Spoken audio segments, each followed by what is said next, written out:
Fala, meus alunos, tudo bom com vocês? Bom, o tema da videoaula de hoje é a dualidade da luz. Mas o que vem a ser essa dualidade? O que vem a ser a natureza dual da luz? Então, daí, a luz, em determinados momentos, se comporta como uma onda, e em outros momentos, como partícula. Então, ou seja, tem momentos que ela se comporta como sendo uma onda, e em outros como sendo uma partícula. Então, dizemos que ela apresenta, então, uma dualidade onda-partícula. Quando ela quer ser onda, ela é onda. Quando ela quer ser partícula, ela é partícula. Então, foi por volta de 1704 que o grande físico Isaac Newton apresentou a teoria corpuscular da luz, segundo a qual ela se comportava como se fosse uma partícula. Ele propôs que se a luz fosse realmente uma onda, ela poderia contornar obstáculos, como acontece com o som. Caso a luz fosse uma onda, o fenômeno físico da difração, que a gente vai ver mais para frente, impossibilitaria a formações de regiões de sombra e de penumbra. Então, se a luz fosse uma onda, a gente não teria a sombra e a penumbra, porque ela contornaria o obstáculo. Porque, de acordo com Newton, a gente pode ouvir uma pessoa conversando do outro lado de um muro alto, mas não podemos vê-la, em razão de o som ser uma onda e a luz uma partícula. Então, se a luz fosse uma onda, ela contornaria o obstáculo e a gente não teria a sombra, igual acontece com o som. A gente ouve a pessoa porque o som contorna o obstáculo. Porém, um pouco antes, aí no ano de 1677, Christian Huygens havia lançado a teoria ondulatória da luz. Ele classificou a luz como sendo uma onda, pois ele achava que a luz vibrava os pontos do meio, da mesma forma que o som faz, ou seja, a luz teria uma característica também parecida com a do som, seria uma onda. As observações do Christian Huygens permitiram que ele concluísse que cada ponto de uma onda se comporta como uma fonte secundária para os próximos pontos. Isso explica a difração das ondas ao atravessarem uma fenda. Mas podemos dizer que a teoria da luz começou a ganhar força quando o físico e matemático Young montou um experimento que foi capaz de mostrar que a luz sofria de difração. Isso aconteceu em 1801, quando Young se interessou pelo estudo dos fenômenos luminosos, e ele foi o primeiro a propor que as ondas luminosas são transversais e não longitudinais, como alguns cientistas acreditavam. Então, qual que foi esse experimento de Young que revolucionou aí o conceito da ótica, né? Então, aí a gente tem uma figurinha aí mostrando como foi mais ou menos aí o esquema do experimento dele. Então, nesse experimento, Young usou um obstáculo, aí, o obstáculo 1, que contém uma minúscula fenda. E logo aí na frente, um outro obstáculo, o obstáculo 2, com duas minúsculas fendas. Então você tem o primeiro obstáculo com uma fenda e o segundo obstáculo com duas fendas. Então, usando um feixe de luz monocromática, ele a fez passar pela primeira fenda. E após os obstáculos, o Yang colocou um anteparo para projetar a luz. Esse anteparo aí, ó. Então, para a surpresa de Yang, apareceram franjas claras e escuras. Então, com isso, ele pôde concluir que se houvesse a formação de franjas, ela sofreu difração ao passar pelas minúsculas fendas. Então, a luz tem um comportamento ondulatório. Então, olha aí, você tem a frente de luz, passa pela primeira fenda, e depois, quando ela passa para a segunda, lá, ocorre interferência na luz. Então, você tem a formação de figuras de difração. Você vai ter regiões do anteparo, que são regiões claras e regiões escuras. Então, o que nós podemos concluir a respeito aí? Então, podemos afirmar que quando a luz se propaga no espaço, ela se comporta como uma onda. Mas, quando a luz incide sobre uma superfície, ela passa a se comportar como uma partícula. Então, a gente consegue compreender melhor a natureza da luz, seja onda ou seja partícula. Então, quando ela se propaga no espaço, ela se comporta como uma onda. E quando ela incide sobre uma superfície, ela se comporta como uma partícula. Mas, se a luz tem uma natureza ondulatória, o que são ondas? Então, olha aí. Ondas são perturbações que se deslocam no espaço, transportando exclusivamente energia de um ponto a outro, sem realizar transporte de matéria. Então, guarda aí. Onda transporta energia. Onda não transporta matéria. Então, olha aí. Nós temos uma figurinha aí que vem a ser uma onda. As perturbações se deslocam no espaço. Agora, vamos ver agora as propriedades da onda. Pois, independente de qual for a natureza da onda, que existem as ondas mecânicas, como o som, e as ondas eletromagnéticas, como a luz, e também da forma de propagação ou perturbação, todas as ondas apresentam as mesmas propriedades, que são frequência, comprimento de onda, amplitude, período e velocidade. Então, aí, vamos observar. Temos aí esse exemplo de onda. Então, a primeira coisa que nós vamos ver é o comprimento de onda, que é representado pela letra grega lambda, e equivale ao espaço que as ondas percorrem até que realizem uma oscilação completa. O que é uma oscilação completa?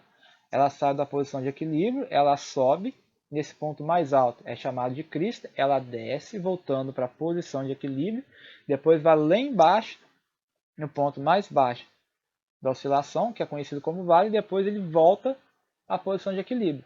Então, uma subida e uma descida da onda, você tem um comprimento de onda, que é uma oscilação completa. Então, o comprimento de onda ele pode ser então definido como a distância entre dois vales consecutivos, são o ponto mais alto, duas cristas consecutivas, que é o ponto mais alto, ou três nós consecutivos. Um nó é quando ela passa na posição de equilíbrio. Então, nós são posições do meio que permanecem em repouso durante a propagação da onda. E no Sistema Internacional de Unidades SI, o comprimento de ondas é uma grandeza definida em metros. Já a frequência f de uma onda é dada pelo número de oscilações que ela realiza a cada segundo. Então, no Sistema Internacional, essa grandeza é medida pelo inverso do segundo, por isso tem esse menos 1 aí na frente, que é o equivalente ao Hertz. Por exemplo, a gente vê uma onda de 20 Hz, quer dizer que ela realiza 20 oscilações completas a cada segundo. A Transamérica em São João, por exemplo, ela é 91,7 MHz. Então, mega, 1 milhão. Então, 91,7 MHz quer dizer que a onda da Transamérica oscila 91.700.000 vezes a cada segundo. E o período, representado pela letra T, de uma onda, é o intervalo de tempo que ela leva para realizar uma oscilação completa. Então, período é o tempo que ela gasta para realizar uma oscilação. E a frequência são quantas oscilações ela faz em um segundo. No Sistema Internacional, essa grandeza é medida em segundos. E, além disso, as propriedades período e frequência podem ser relacionadas pela seguinte expressão. O período é o inverso da frequência, assim como a frequência também é o inverso do período. E a amplitude de uma onda está relacionada à sua intensidade. Por exemplo, quando o volume do som está alto, as ondas sonoras estão sendo produzidas com altas amplitudes. A amplitude é medida como a distância da posição de equilíbrio, lá do nó, até a altura de uma crista ou de um vale. Então, a amplitude é o quanto que ela sobe ou quanto que ela desce.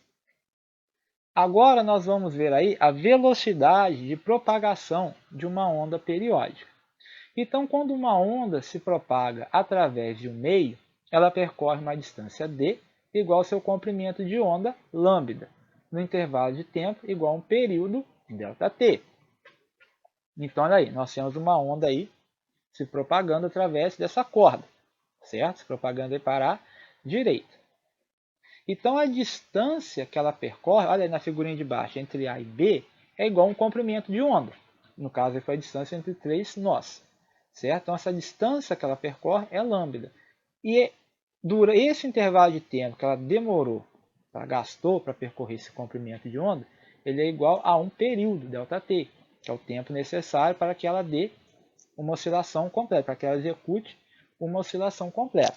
Então, partindo lá da cinemática do primeiro ano, o que a gente sabe? Que velocidade é ΔS sobre ΔT. Mas, quem que é o ΔS da onda? É o lambda. É um comprimento de onda que ela percorreu. E o intervalo de tempo é o período. Então, o período é o instante de tempo, é o intervalo de tempo que ela gasta para executar uma oscilação. Então, meu ΔS vai ser lambda e meu ΔT vai ser o período. Então, velocidade vai ser quem? Lambda, o comprimento de onda, dividido pelo período. Mas qual que é a relação entre período e frequência?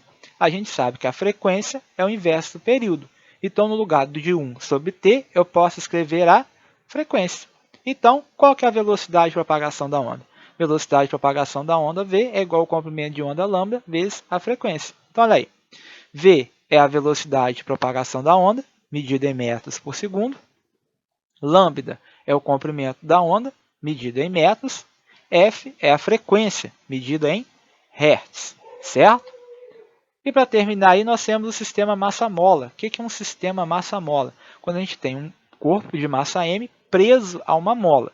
Então, nós temos aí o ponto O, que é o ponto de equilíbrio.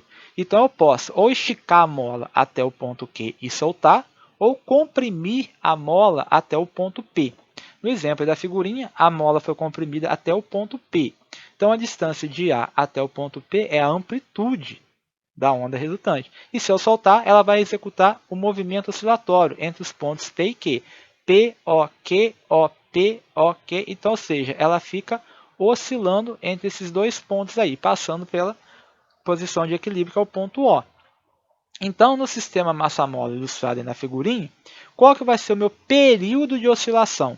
Quanto tempo que ela vai levar para executar uma oscilação completa? Ou seja, sair do ponto P, passar no ponto O, ponto Q, ponto O de novo e voltar ao ponto P.